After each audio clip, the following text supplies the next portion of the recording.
Hey y'all, I'm back. Thought I'd do another video. You know, it's been a while. Well, I'm doing these like every day now, so today's nothing really big going on. Just wanted to talk a little bit about the playoffs that are finally capped off, and as I mentioned before, I was going to go into the WNBA. So let me go ahead and tackle those two issues. Uh, Hats off to the Spurs. You may or may not hear it now, but the highlights in the background. The Spurs were able to pull off the unthinkable and win a road game in New Orleans. They were talking about on Dan Patrick's radio station, and I would recommend you all check that out, www.danpatrick.com.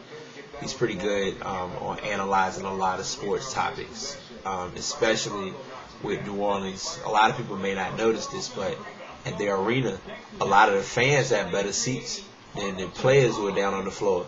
So they don't really get to cherish the game, which is kind of odd, but it's one of those things you think about. But like I said, check out Dan Patrick. He talks about a lot of topics. Obviously, the majority of it's sports related. It's through Sports Illustrated. But anyway, I'm going to give him his own play another day. Like I said, it'll be the Spurs against the Lakers. I'm not going to give a prediction on that series because personally, I honestly don't like either team. So may the best team win. Of course, a few days ago, Cleveland was able to take their loss against Boston, so they'll be going home. They've officially done what Kenny the Jet calls gone fishing. So it's the Celtics and the Pistons.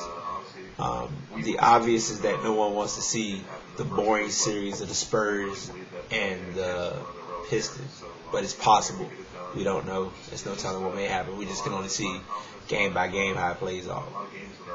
So that's everything I have to say about the NBA.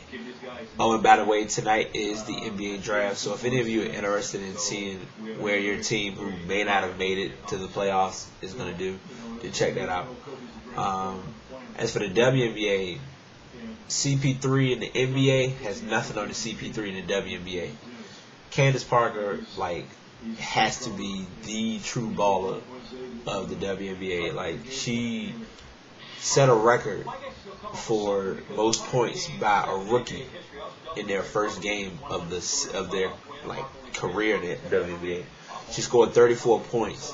They played against Phoenix. Now a lot of people are saying, okay, Phoenix, who is Phoenix? If you don't know a lot about WNBA, this is on the Phoenix Mercury. I'm gonna shock y'all a little bit. I keep up with WNBA too. The Mercury won the championship last year. Diana Taurasi, big props to you.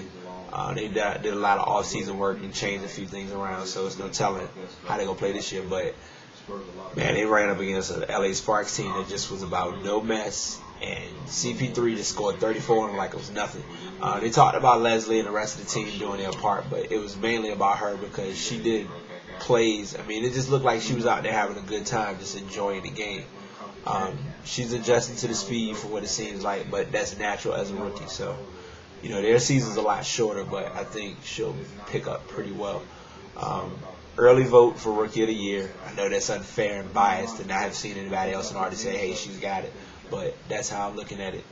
I'm not going to give a champion because there's no telling who's going to be playing how, but luckily, like I said, the Sparks have an advantage because Lisa Leslie is back. She was out on maternity leave pretty much last season. I'm putting her on blast, I know, but it is what it is.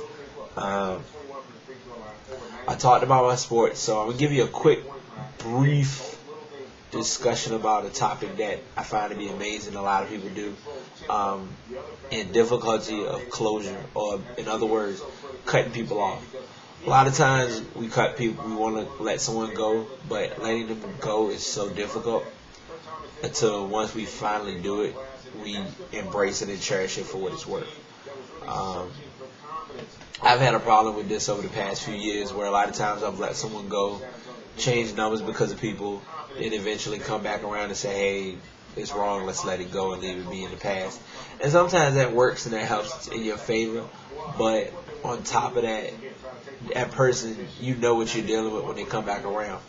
And that goes back to, of course, my whole thing about people having their own plan or their own hidden agenda about what they're really after. So just, be mindful of who you are and aren't cool with. Like anybody that's your real friends, you'll know who they are. And like I said, a lot of people bias that based on MySpace. Someone mentioned to me a funny thing that I may start doing.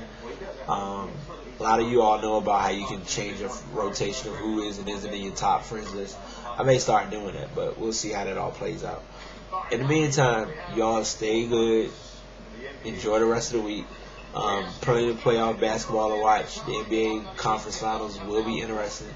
Spurs, Lakers, Celtics, Pistons. May the best teams win. Final Four to NBA. Loving it. Y'all enjoy the week. Take care.